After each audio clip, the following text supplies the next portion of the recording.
sobre esto para entender en qué estamos. O procesos que no solo tienen que ver con la pobreza, sino con la pérdida absoluta de valores y del norte realmente en los procesos de construcción humana. Quizás estos datos nos ayudan a pensar de qué estamos hablando. El gobierno de un país como Estados Unidos, por ejemplo, gasta diariamente 2.500 millones de dólares en guerras, en diversas guerras. O, por ejemplo,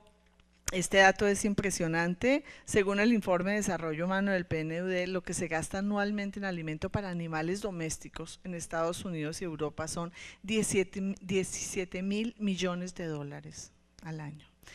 Estos datos simplemente quieren mostrar que la pobreza de nuestros niños en el continente latinoamericano, el continente, es parte de un fenómeno más global y más complejo. 200 millones de niños y niñas menores de 18 años son pobres y 100 millones de niños viven en condiciones de pobreza absoluta en el continente. Y es de estos niños realmente de los que yo quiero hablar, niños pobres con distintos rostros y que me van mostrando distintas expresiones del ser pobre y que me van mostrando que ser niño o niña en América Latina pasa por su contexto, pasa por su condición vital y que requiere de aproximaciones distintas, formas de trabajo diferentes, caracterizaciones distintas.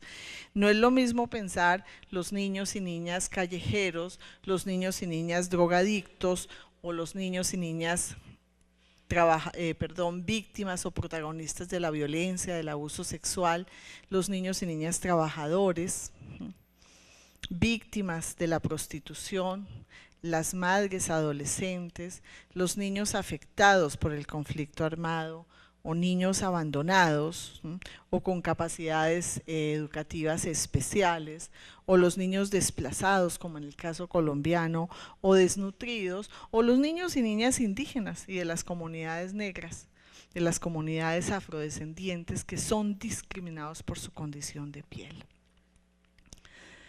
Esta situación, estos distintos rostros de la pobreza son expresión de formas de inequidad, de vulneración de los derechos, de emergencia, de las ciudadanías subalternas, de distintas formas de violencia, de condiciones de desarraigo por el desplazamiento. Es decir, todas estas expresiones son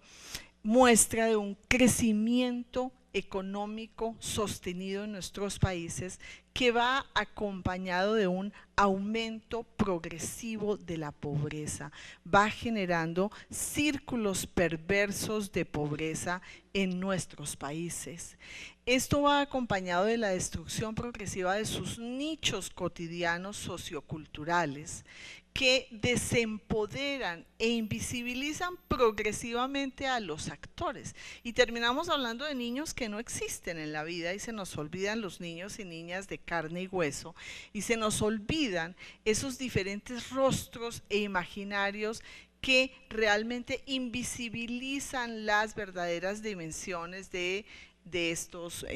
niños con los que estamos enfrentados. En esta condición, en esta situación, nosotros analizamos cómo hay distintas, diríamos, alternativas, distintas políticas, distintas búsquedas a nivel mundial. No solo a nivel de América Latina, tenemos nosotros la Convención de los Derechos del Niño, la Declaración Mundial de Educación para Todos, la Declaración Mundial de Supervivencia, Protección y Desarrollo Infantil, la Estrategia Global de Atención Integral a la Niñez, las cumbres de ministerios de educación, es decir, nosotros tenemos muchísimas políticas orientadas a enfrentar esta problemática tan compleja que tenemos delante de nosotros cuando pensamos en la niñez. Pero creo que todos y todas podemos estar de acuerdo en que cuando comparamos las metas, los planes de acción, las declaraciones, realmente vemos que las soluciones no son tan efectivas como quisiéramos y la condición real de pobreza en América Latina, en los niños y las niñas, sigue siendo un problema muy importante. En ese sentido, surge, o es en ese contexto particular, donde surgen las reflexiones que yo quisiera hacer sobre el papel de la investigación y de la formación para una atención de calidad a la niñez latinoamericana. En primera instancia, por entender y comprender que hay una pluralidad y una complejización progresiva de la expresión de la pobreza infantil en América Latina y que desde la investigación tenemos que dar cuenta de ella y que la formación tiene que generar alternativas diferentes y diversas que respondan a esas distintas condiciones. Y por tanto, el aceptar esta ausencia del impacto real de las políticas que nos muestra cómo el conocimiento acumulado no está ayudando realmente a alimentar la política pública, a hacerle seguimiento y a evaluarla. Diríamos que a través de procesos investigativos serios en nuestras universidades, en nuestros centros de pensamiento, realmente nosotros podríamos aportar muchísimo en los procesos de evaluación de las políticas y los programas, en los procesos de producir y circular conocimiento real sobre los distintos rostros de la pobreza infantil, el poder aportar líneas de base para el monitoreo y el seguimiento de la política, la posibilidad de hacer estudios transversales que nos permitan comparar, caracterizar, aprender unos de otros en nuestros distintos países y que nos permitan fundamentalmente sistematizar experiencias, diseminar para desde las lecciones aprendidas poder diseminar innovaciones en otros contextos. Pero para que esto sea posible, nosotros requerimos procesos de investigación con unas características particulares. Uno, que reconozcan las múltiples determinaciones de las condiciones de la niñez, de sus procesos de desarrollo y de la calidad de los programas. Investigaciones que trasciendan las generalizaciones a las que llegamos tan fácilmente, que permitan una aproximación más precisa a esa realidad compleja de nuestros niños, que pongan en diálogo la tradición académica con la voz de los actores sociales,